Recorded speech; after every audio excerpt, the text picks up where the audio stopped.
Dear learners, welcome you again in this Swayam MOOC course on environmental politics, theories, concepts and debate.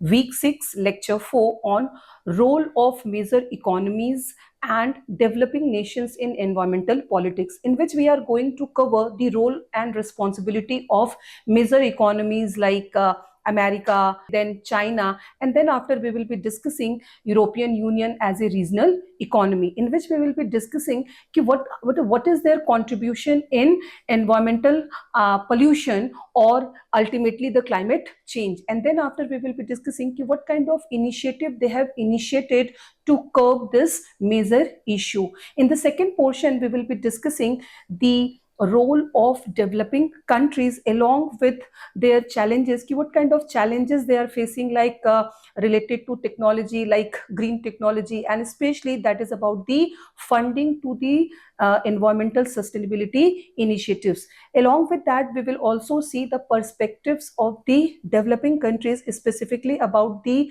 South-South cooperation, and then after the CBDR, that is common but differentiated responsibility, which is exclusively based on the equity principle, and that is the main urge or a kind of emphasis given by the developing countries in the context of the responsibility of developed countries for the environmental protection. So let's begin, learners.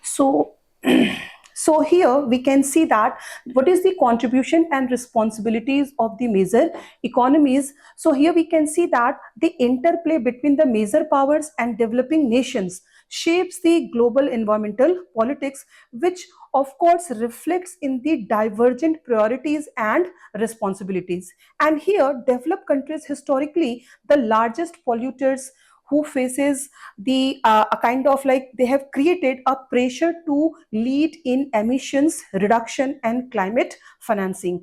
Meanwhile, we can see that the developing nations emphasizes on the equity and growth just to seek support for the transition sustainably without compromising the development. But here the tensions arise over burden sharing, technology transfer and funding, as seen in the different climate summits like the Conference of Parties. Yet collaboration is crucial, and major powers provide resources and innovation, while developing nations offer scalable solutions and grassroots adaptation strategy.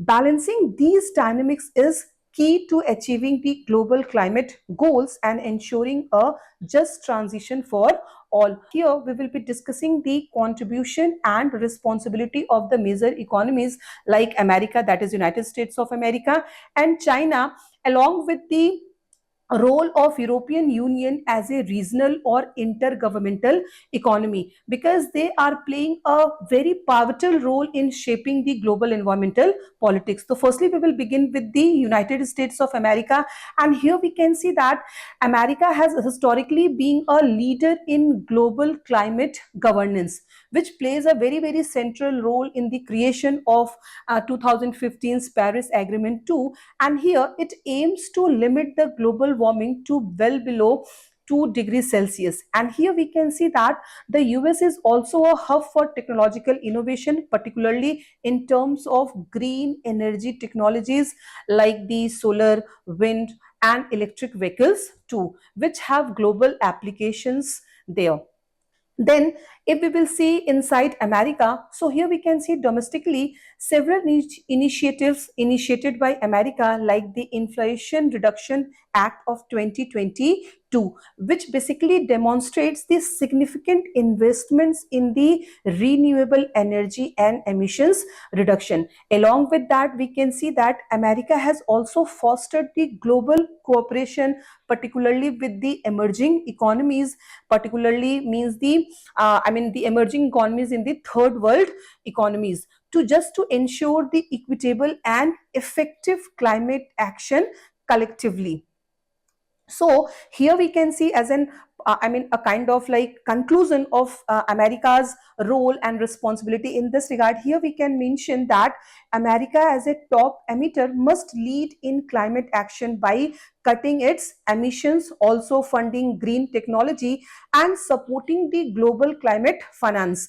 Here we can see that it should rejoin the Paris Agreement, pledging $11 billion per year, and its policy influenced global markets, but delayed action and political shifts hinder these progresses. So accountability in fulfilling pledges is critical for equitable environmental protection. Now we will be coming to China, and here we can see that presently in the contemporary time, China is the largest emitter of carbon dioxide in absolute terms. And here we can see that it has taken significant steps to address its environmental impact too. So here we can see that it is the global leader in renewable energy production, manufacturing the majority of the world's solar panels, wind turbines and electricals too, which has helped drive down the cost and make these technologies more accessible to whole of the world. Along with that, we can see that China has also launched massive afforestation campaigns that is just focused on to combat desertification and to increase the carbon sequestration. And internationally, China has pledged to make its BRI, that is Belt and Road Initiative, more sustainable, and has also committed to achieving carbon neutrality by 2060 and the peak of it by the 2030. So here we can see that as the world's largest emitter, China bears major responsibility for environmental protection. And here it leads in renewable energy expansion, that is in form of just mentioned solar, wind capacity and electric vehicles adoption too. However, its reliance on coal and overseas fossil fuel investments remain concerns. And here, China must accelerate decarbonization, enhance transparency in emissions reporting, and also support the global south climate adaptation. And here, balancing the economic growth with ecological sustainability is the key to fulfilling its role as a climate leader. Now here we will be coming to the third important economy, that is a regional economy, that is the economy of European Union. And here European Union also plays a very critical role in facilitating the global cooperation on environmental issues. And here we can see that European Union has taken different initiatives, like the firstly we can see the climate policy leadership. And here in this regard, European Union has also initiated the European Green Deal, which is very much important because it basically want to achieve the climate neutrality by 2050 and legally binding 55% emissions cut by 2030, just to align European Union with the commitment with Paris Agreement goals. Secondly, we can see the carbon border adjustment mechanism, that is as CBAM, and here we can see that taxes carbon intensive imports like steel, cement, that is just to prevent carbon leakage. So carbon leakage is what that occurs when industries relocate its production to those countries which have the weaker climate policies, just to avoid emission cost and which further undermines the global climate efforts. So the main aim of CBAM to prevent this carbon leakage and also to encourage the global decarbonization across the world. Then here we can see the third one, that is about the renewable energy expansion. And here we can see that massive investments were done by European Union in the field of wind, solar and green hydrogen, just to phase out the fossil fuels and to ensure the energy security. Now here we will be coming to the what are the key responsibilities of European Union. And here we can see, firstly we can see that to accelerate the decarbonization. And here we can see that the European Union must lead by example in phasing out coal, accelerating electric vehicles, that is EV adoption, and also implementing the circular economy policies to reduce waste and emissions. And here these measures ensure the bloc meets its 2030 and 2050 climate targets while maintaining industrial competitiveness too. Then here we can see supporting vulnerable countries, nations, and here we can see as a major historical emitter, the European Union has a responsibility to provide climate finance, technology transfer, and also the capacity building support to the vulnerable countries as a part of developing nations, and also helping them to adopt the climate impacts and transition to green energy initiatives. Then here we can see the ensuring just transition. So here in this regard, the European Union must address the social inequalities in climate policies, like or through the Just Transition Fund, which supports workers and regions dependent on fossil fuels to shift toward sustainable industries without facing any kind of economic hardship. And then here we can see holding other major emitters accountable, that is basically about the other countries, whether it belongs to the developed country or the developing countries. So here we can see that the European Union must use its diplomatic and economic influence to push these countries like America, China, India to adopt stronger emission reduction commitments and to ensure global climate goals can be met collectively. Now here we have come up to the second section of today's lecture, that is about what are the challenges and perspectives of developing countries in global environmental negotiations. So here we can see that developing countries faces significant challenges in this regard, and that is despite being among the most vulnerable to the impacts of climate change, biodiversity loss, environmental degradation, resource depletion, etc. So these are due to the structural inequality. What kind of structural inequality these developing countries are facing? Then after the limited resources of the developing countries, and also the competing priorities, that is about the whether we should focus on the environmental sustainability or we should go with the economic development. So here we can see that developing countries grapple with structural inequalities like unequal access to climate finance, technology, global decision making, while contributing minimally to historical emissions that was in the past. And here, if we will talk about the limited resources, so it constrains their capacity to invest in green infrastructure, disaster resilience, and clean energy transitions.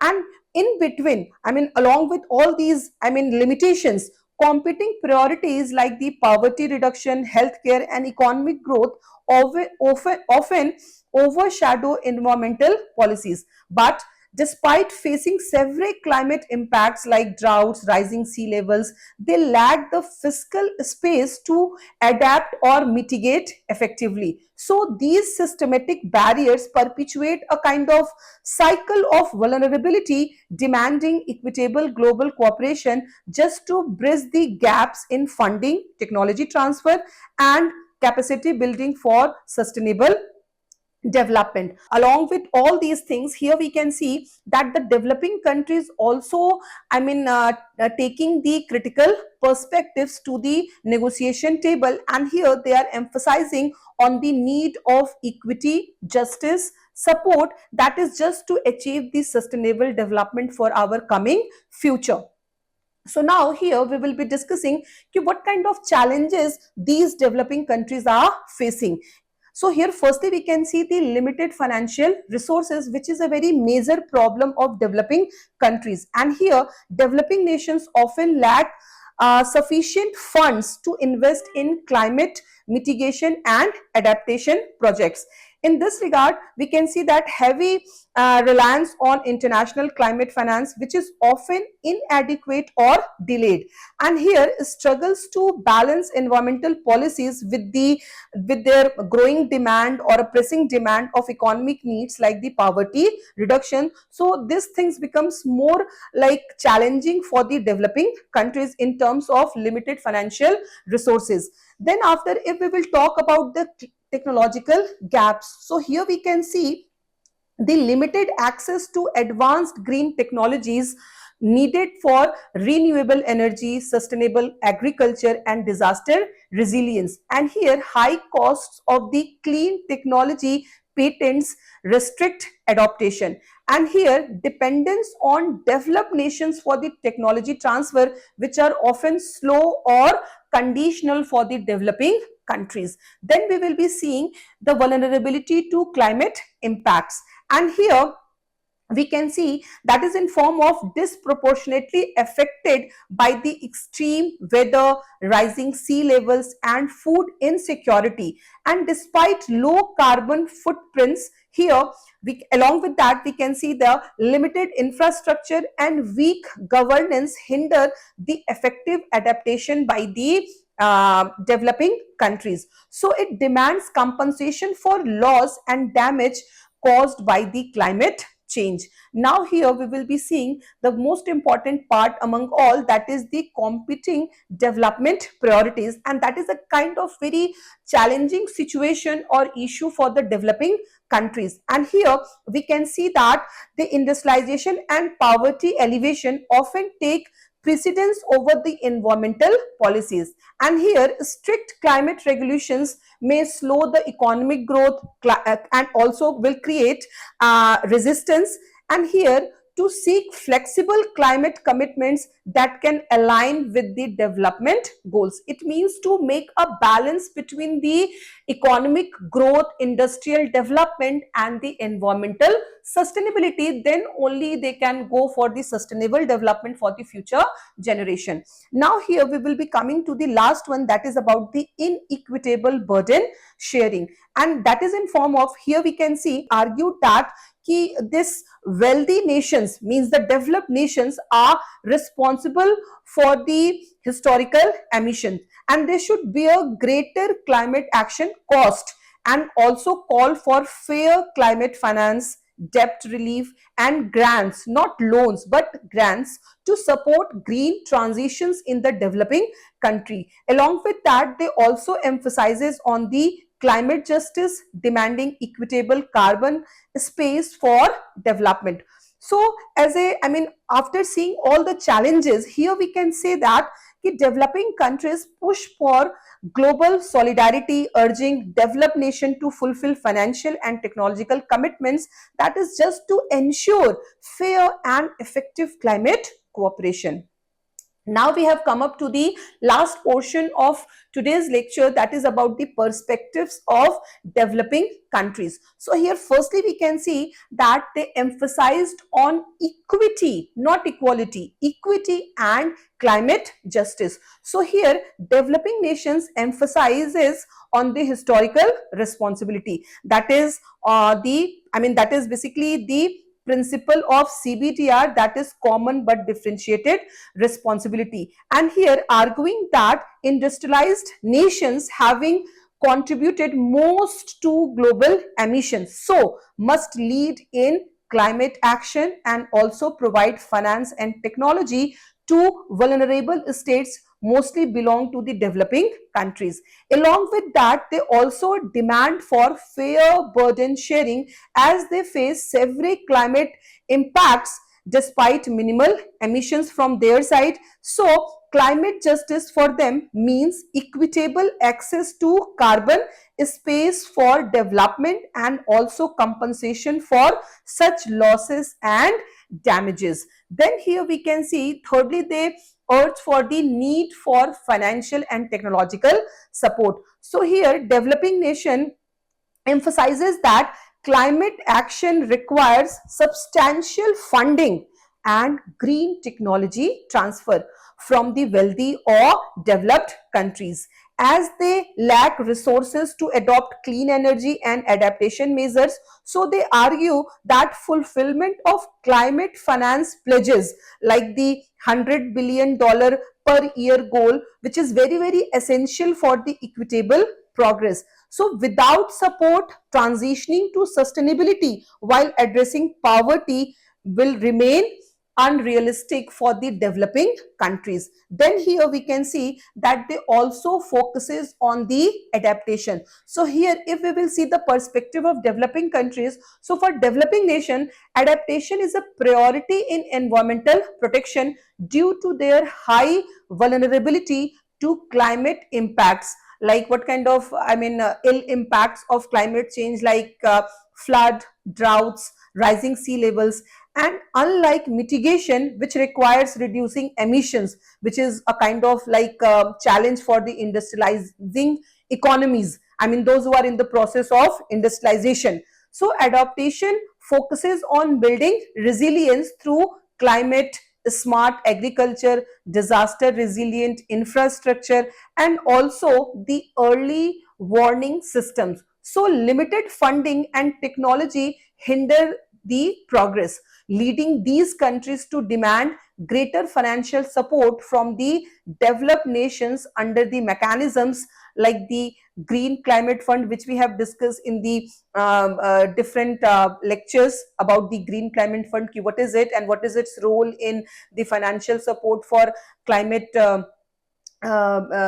adaptation. And prioritizing adaptation ensures immediate protection for the vulnerable communities, to specifically the indigenous communities in most of the developing countries. Now we will be seeing the perspective of developing countries on the SDG, that is about the United Nations Sustainable Development Goals. So here their perspective is the sustainable development goals represent both, in the, if we will see what is the like role of sustainable development in front of the developing countries. So it represents both an opportunity and as a challenge too. While these goals align with their long-term development needs, like poverty reduction, which is mentioned in SDG 1, quality education, which is mentioned in SDG 4, and clean energy, which is mentioned in SDG 7. So here many struggles with implementation due to limited financing, technological gaps, and competing priorities. And here developing countries argue that global cooperation, fair climate finance, and technology transfer from wealthier or developed nations are very, very essential for the developing countries just to meet their